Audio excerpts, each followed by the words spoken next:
Hi, today we're talking about common red flags with buyers. Now, that of course will vary. Some buyers are very risk averse. They go on everything exactly as they expect it to be. And some buyers will kind of go, okay, well, if that's what we've got here, then that's what we can work with.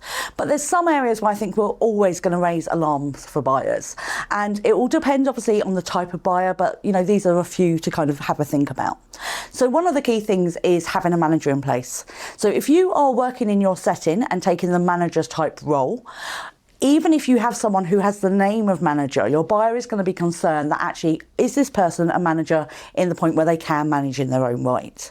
Is it that actually you're still doing all of the running around, you're the point of no return, all problems come to you, all roads lead to you? So if we take you out tomorrow, is that manager going to cope with the day-to-day demands of maybe managing by themselves? Or, is it that you've just, you need to step back. So you have stepped back and you've put a manager in place just before sale. But in reality, at the point you're marketing, they've only been there 2 months. Are they in a position where if the sale were to go through tomorrow, they would be able to continue the business? This is often where the forward planning comes into play, because what you can do is if you're looking at sale a few years in advance, you can start thinking about how to get yourself slowly stepping back and making sure that your team is completely self-sufficient, which means that when the time comes, there's no requirement for you to stay post-completion or no concern that actually your manager may not be able to manage if it's sold someone who wants a manager-led setting. Another red flag is lack of financial information. Now, I've spoken about this at length before, and I think a lot of people are really worried that everything needs to be tied up with a neat bow and, in a particular format, because otherwise the buyers won't like it. And that's not true. But what we do need to do is be able to have access to information.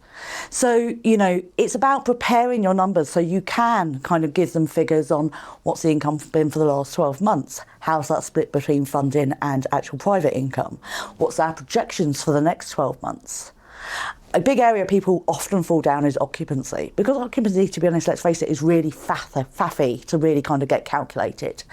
So it's one of those areas where if you can lay the groundwork and know how to get that information and prepare it before you go to market, your buyer's going to be less concerned.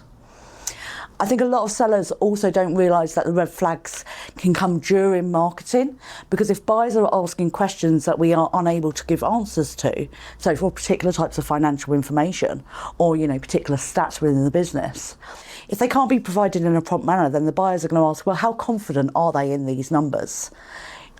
Unfortunately, life gets in the way. And so I regularly feel very guilty for chasing sellers saying, I still need this information. But if your buyer is flagging that and saying, I'm really concerned that this isn't just like at the tip of their fingertips, then they're more likely to lose interest and move on to the next setting that's on the market.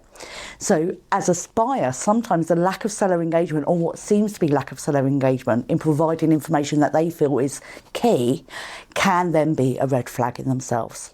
This also goes as far as also just a general bit of vagueness about the business. They want to know that actually you know the ins and outs of their business, so you can tell them what's going on there and they know what they're taking over. So, you need to be really confident about actually, this is what we do well, this is what we're doing right, these are areas where I think you can grow. I think sometimes buyers get very excited by sellers who say, do you know what, if I had another 10 years here, these are the steps I would take. Because they can show that actually that you're still excited about the business and you're going to keep running it right up to the point you hand over the keys. A massive red flag for a buyer is a seller who's checked out, someone who's pretty much already retired in everything but name. Because the concern is actually they could agree a transaction, but because it takes so long to get there, and let's face it, on paper, it can be done in 2.5 months, but that's never the case. In a 6-month sale, if you then take your foot off the accelerator and actually the business winds down a bit, then the business they might end up eventually buying may not be the business they agreed on. They want a seller who's still excited about the business and sees the potential of it growing and excited about them taking it on. I hope you found that useful. If you have any questions, please drop them below and I'll see you again soon.